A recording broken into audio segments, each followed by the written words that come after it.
Deliverable 3, An Analysis of New York City's Air Quality by JRupp. The introduction, air quality is really important.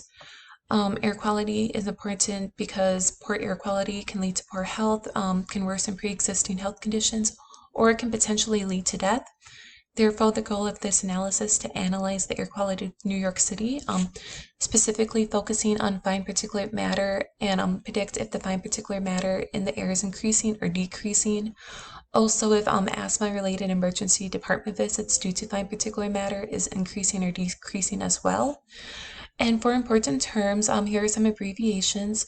For instance, the fine particulate matter is measured in mcg per cubic meter, and then FPM AAED, or fine particulate matter attributed to asthma emergency department visits, is actually per 100,000 adults. And to begin, I imported data, just various libraries and stuff that I'll need. And then I imported the data set, I cleaned the data set, which pretty much everything was the same as before. The only difference is let me get to it.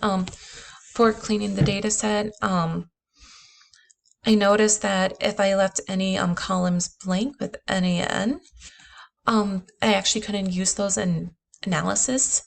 So therefore, I had to fill in some more columns with information like the FPM AED or the for particulate matter attributable associated asthma ED visits. And I just kind of filled it in with the mean. I didn't want to leave it blank because I couldn't use it in the analysis, but I felt as though I should probably analyze it. And I didn't want to just fill it in with zeros because I felt as though that would throw off the data. Or filling in the mean would throw off the data a little bit less. And so I filled in that column, the ozone associated asthma ED visits, and the full particulate matter associated deaths. And then I deleted off columns I didn't want to use analysis because I felt as though it wasn't important for the analysis I was focusing on. And so then I also normalized the data a little bit and did some exploratory data analysis I covered before with the means, the maxes, and visualization of the data, and then correlate the data. And everything else is pretty much the same. And so for my predictive approaches, I had originally thought I was going to use probably regression neural network or k-nearest neighbor. After further learning about those predictive approaches and analyzing my data set, I actually decided to use linear regression instead, just because my data set is more numerical based and doesn't really deal with any categorical data. And therefore, I couldn't really use k-nearest neighbor or neural network just because those focus more on categorical data, where again, mine's is numerical. So I went with linear regression and with various forms of linear regression to analyze this data. And so to begin, I wanted to focus on for particulate matter associated asthma ED visits. And I just wanted to see how well full particulate matter was a predictor for that.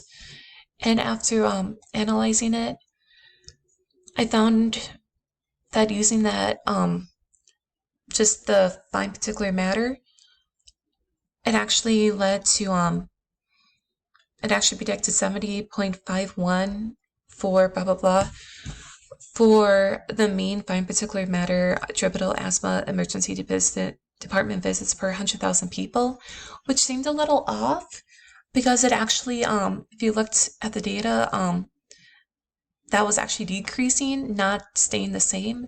So I think the way I cleaned the data actually made an impact on the analysis. So in the future, I'm going to further clean and look to see if there's a better way to clean the data, because I really don't want to use this and analyze to see if hospital visits are increasing.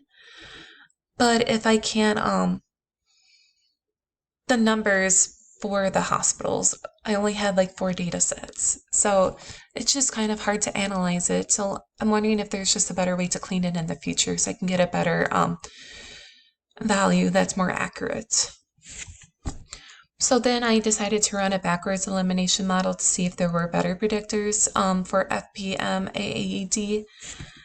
And there actually were. The best subset was FPM, nitrogen dioxide, ozone, asthma-associated ED visits, full particulate matter associated deaths, and sulfur dioxide. And then I did some statistical analysis on that and found that for the regression statistics for the training data, it was all 0, which I found was odd and probably not accurate. But then the model performance on the validation data did give me some results. And the coefficients, I mean, yeah, it was there. So then I did a forward selection on the data and found that the best subset was full particulate matter associated deaths and ozone asthma-associated ED visits, which I'm surprised that FPM wasn't included because it is directly related to FPM AAED.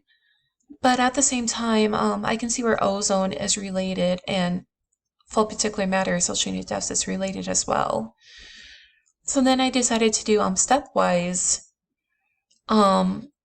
linear regression to see if there's any difference.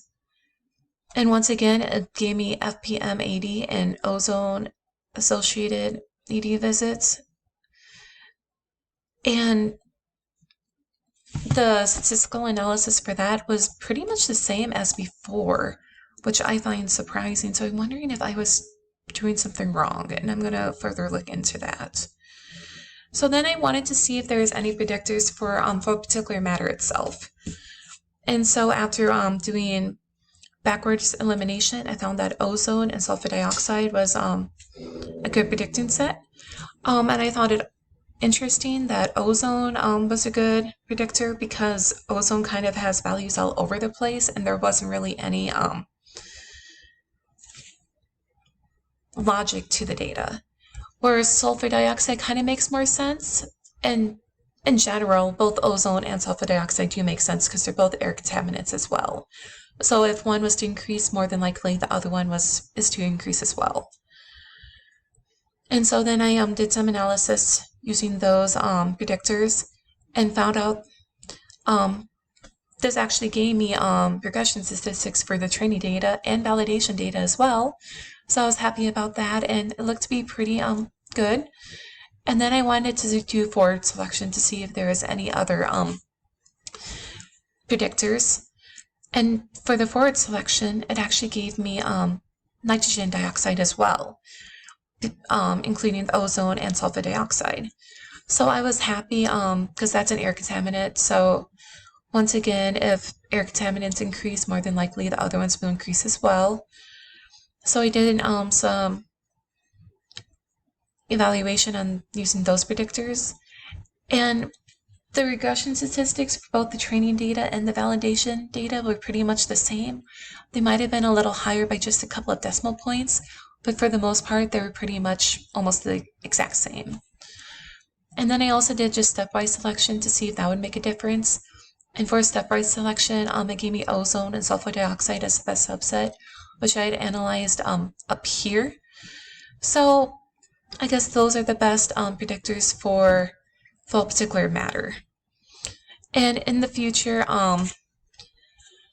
after a course running through some linear regression models and the data, I found that there is I probably need to fine-tune the data itself just for the final analysis, just to see if there's a better way to fill in data for the columns that have few data values, because I can't really leave them blank if I want to use them for analysis. But at the same time, I need to better fill in the data so it doesn't throw off my analysis so much. And then also I'll try to find another predictive model to use besides linear regression. Again, it was hard to find other predictive models that we were taught so far just because they focus more on categorical data, which really isn't the best for my chosen data set. So I'll try to find another predictive model in the future to use. But that is it for now.